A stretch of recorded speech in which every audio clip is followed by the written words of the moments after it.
Magandang araw po. Narito na po ang magiging lagay ng panahon ngayong araw ng Lunes, February 2, 2026.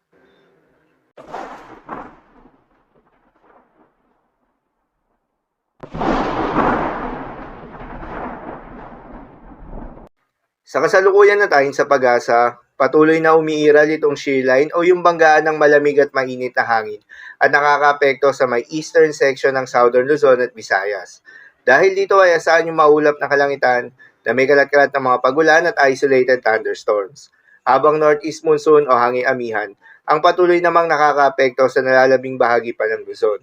Dahil dito ay asahan naman yung maulap na kalangitan na may kasamang mahihina hanggang sa katamtaman ng mga pagulan.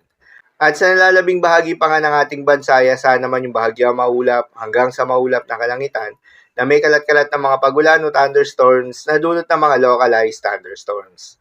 Samantala, may binabantayan na nga tayo na low pressure area at ito nga ay nasa labas pa ng Philippine Area of Responsibility. Ulitong namataan sa layong 1,570 kilometers east ng northeastern Mindanao. Ang nasabing low pressure area ay nasa low chance pa na maging isang ganap na bagyo within the next 24 hours. Pero hindi inaalis ang posibilidad na maging bagyo ito at pumasok ng Philippine Area of Responsibility sa mga susunod na araw. At kung sakaling maging bagyo na nga ito sa loob ng Philippine Area of Responsibility, bibigyan ito ng local name na Bagyong Basyang, ang ikalawang bagyo ngayong 2026. Base sa datos nga ng pag-asa, inaasahan na lalapit ito sa eastern section ng Visayas at Mindanao at posibleng tawirin ng Visayas area na kung saan ay posible itong makaapekto sa malaking bahagi ng Southern Luzon, Visayas at Mindanao. May kalayuan pa itong binabantayan na low pressure area, posible pa ang mga pagbabago. Kaya naman patuloy lamang na magantabay sa mga update nating ilalabas, lalo na ng pag-asa.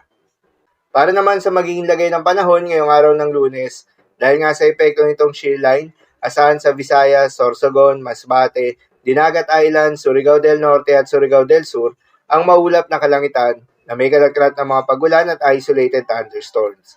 Posible ang mga pagbaha o pagguho ng lupa due to moderate to heavy rains.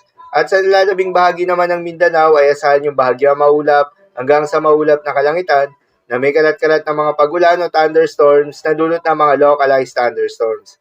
Posible ang mga pagbaha o pagguho ng lupa during severe thunderstorms. Madalas, nabobo ang mga thunderstorms na ito tuwing hapon o gabi na nagtatagal ng 1 hanggang 2 oras. Kaya naman ingat sa mga posibleng banta ng pagbaha at pagguho ng lupa, lalong-lalo na sa mga lugar na inuulan na noong mga nakaraang araw pa.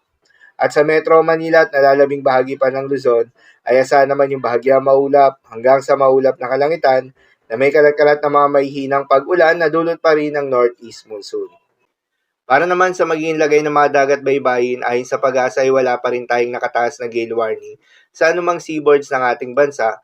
Subalit iba yung pag-iingat sa mga papalaot ng mga kababayan nating mangingisda at yung may mga maliliit na sasakyang pandagat sa may seaboards ng Northern Luzon at Eastern seaboards ng Visayas at Mindanao dahil inaasahan yung katamtaman hanggang sa maalo na karagatan.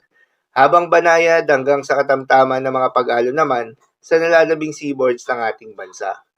So yun lamang po para sa lagay ng panahon ngayong araw ng Sabado. Keep safe everyone.